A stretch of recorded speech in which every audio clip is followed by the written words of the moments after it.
জয়গুরু বন্দে পুরুষোত্তমম। কলকাতা থেকে পেশায় শিক্ষক এক দাদা তার ছেলেকে সাথে নিয়ে এসেছেন। করুণ কণ্ঠে আচার্যদেবের কাছে বলে গেলেন ছেলেকে নিয়ে আশাহত হওয়ার কাহিনী। বেঙ্গালুরুতে পাঠিয়েছিলেন পড়াশোনা করে উচ্চশিক্ষা করার জন্য, কিন্তু হিতে বিপরীত হয়ে ছেলে আজ ভয়ানক নেশাগ্রস্ত হয়ে পড়েছে। সব রকমের নেশা করতে শুরু করেছে। পুত্রকে নিয়ে প্রবল প্রত্যাশায় আকস্মিক ছেদ পিতৃত্ব হৃদয়কে ক্ষতবিক্ষত করে দেয়। এক অনিশ্চয়তার বাতাবরণে বিভ্রান্ত হয়ে পড়েছেন তিনি।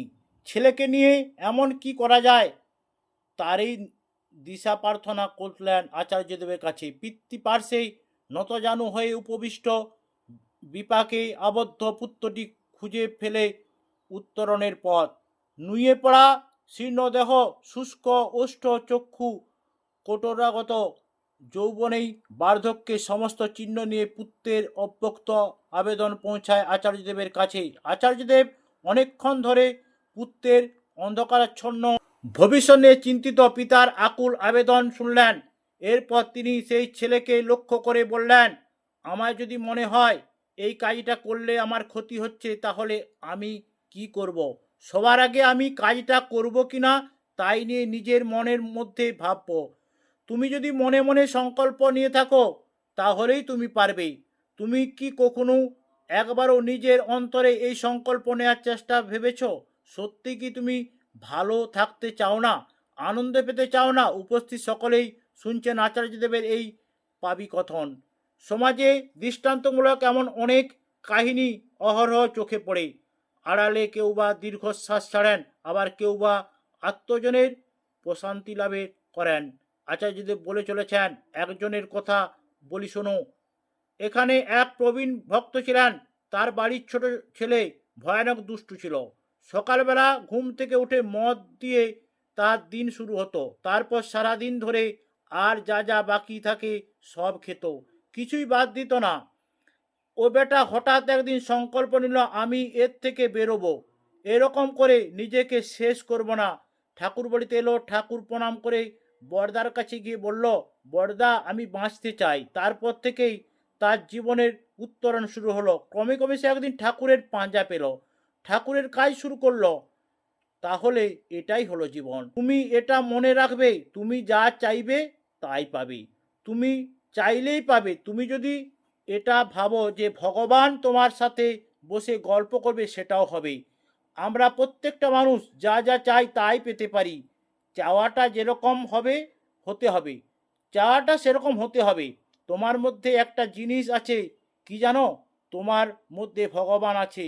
কেমন করে ঘূর্ণি দিয়ে ঘষে ঘষে মাখন উতলে উঠে, দেখছো? সেরকম নিজের বুদ্ধি আর ইচ্ছা দিয়ে তুমিও পারবে সেরকম তোমার ভেতরাকার ভালোটাকে জাগিয়ে তুলতে। তোমার নিজের পয়সা, যেটা তুমি নিজে ভোগ করতে পারবে, জমাতে পারবে, সেটা তুমি নষ্ট করছো। পয়সাটা বাবা দিচ্ছে, কিন্তু সেটা তো তোমারই হবে। যেটা তুমি নেশার জন্য নষ্ট করছো, নিজের শরীর, মন, লিভার, কিডনি খারাপ করছো।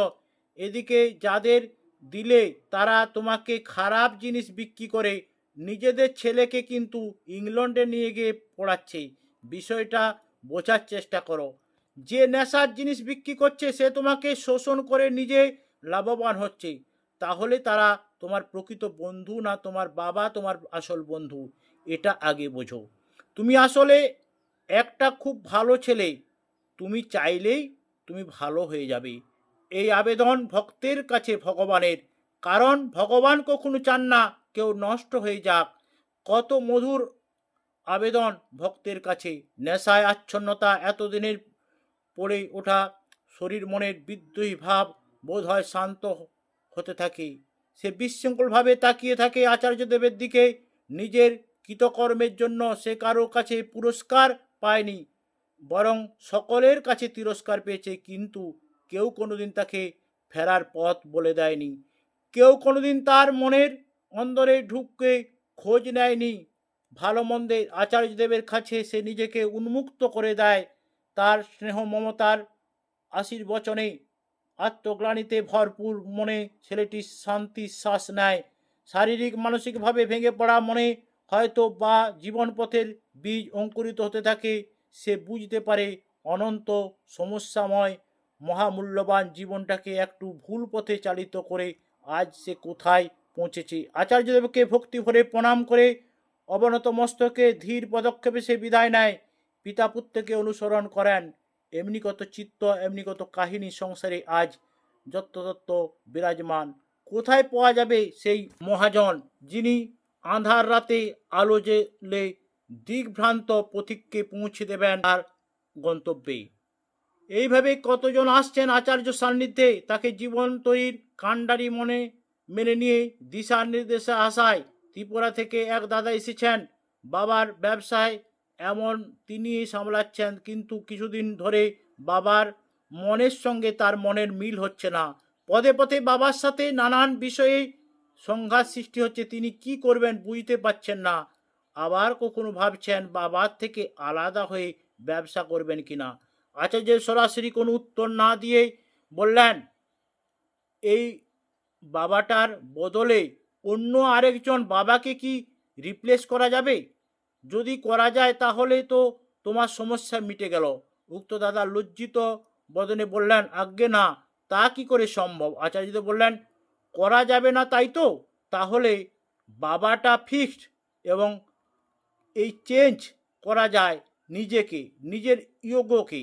কিন্তু তুমি ভেবে দেখো তোমার মনের ভাবটা কেমন। সেটা হলো, আমি যেটা বলছি তুমি শুনছো না কেন?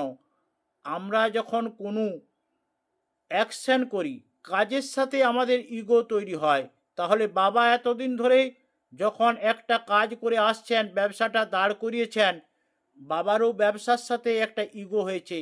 উনি যে আচরণটা করছেন হয়তো তোমার পক্ষে সেটা অ্যাকসেপ্টেবল হচ্ছে না, কিন্তু এক কথা, উনি ওনার ব্যবসাটাকে ভালোবাসেন, তোমাকেও ভালোবাসেন। ওনার বেস্ট পসিবল ওয়ে যে উনি নিজের ব্যবসাতে চালিয়ে গিয়েছেন, আবার বেস্ট পসিবল ওয়েতে সন্তানে মানুষ করেছেন। বুঝতে পারছো? তাহলে বাবাকে পরিবর্তন করতে যাও না। তার আচরণে তুমি কিভাবে কিভাবে রিয়েক্ট করবে সেটা তুমি শিখে নাও। দুধের মধ্যে চিনিকে যদি গুলতে হয় আর চিনি যদি শক্ত হয়ে সোজাভাবে দাঁড়িয়ে থাকে, তাহলে চিনির মিষ্টত্ব দুধও পাবে না আর চিনির দুধের স্বাদ পাবে না। আমি একটা জিনিস সব সময় বলি, আমরা যখন চ্যালেঞ্জের সম্মুখীন হই তখন সবার আগে আমাদের কিসের পরীক্ষা দিতে হয় জানো? সহনশীলতার পরীক্ষা। মন্দ অবস্থা যে পালিয়ে যায়, সরে যায়, সে ভীরু। আর যাই হোক, সে ধার্মিক নয়। আর প্রতিকূলতার মধ্যে যে মাথা তুলে দাঁড়িয়ে থাকে সে হলো প্রকৃত বীর, সে প্রকৃত ধার্মিক। ঠাকুর বলেছেন, স্থির প্রতিজ্ঞ হও, গোয়ার হও না। তুমি ভেবে দেখো তো তুমি গোয়ার কিনা? কারণ যে গোয়ার তার সব কাজ পণ্ড হবে। তুমি এটা চাও মানে এখনও চাও, অর্থাৎ তুমি গতিও চাইছো আবার অবস্থানও চাইছো।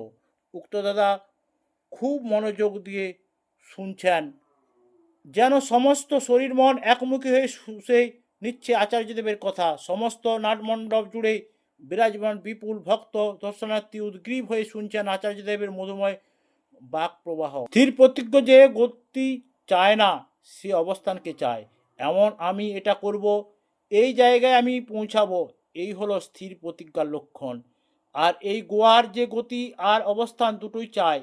আর কথা হলো, আমি একটা চাই মানে এখনই চাই, তার কাজ পণ্ড হবেই। এই কথাটা ঠাকুর বলেছেন। কখনো ভোরবেলা উঠেছ, একদম ভোরবেলা কালো আকাশ থাকে, তখন একদম নিকষ কালো, সেই সময় যে গান হয় তার নাম ললিত। তারপর দিগন্তের নিচে যে একটু একটু করে আলো ফুটতে থাকে, ধীরে ধীরে সমস্ত আকাশের অন্ধকার কেটে যায়। এরকম করেই একদিন তোমার আর তোমার বাবার অন্ধকার কেটে যাবে, তোমার সাথে তোমার বাবার মিলন হয়ে যাবে। যেটা বললাম সেটাকে তুমি যদি মাথায় নিয়ে চলতে পারো, তবেই আসলে কোনো পুত্রের পিতার সঙ্গে বিবাদ বিসম্বাদ করতে চায়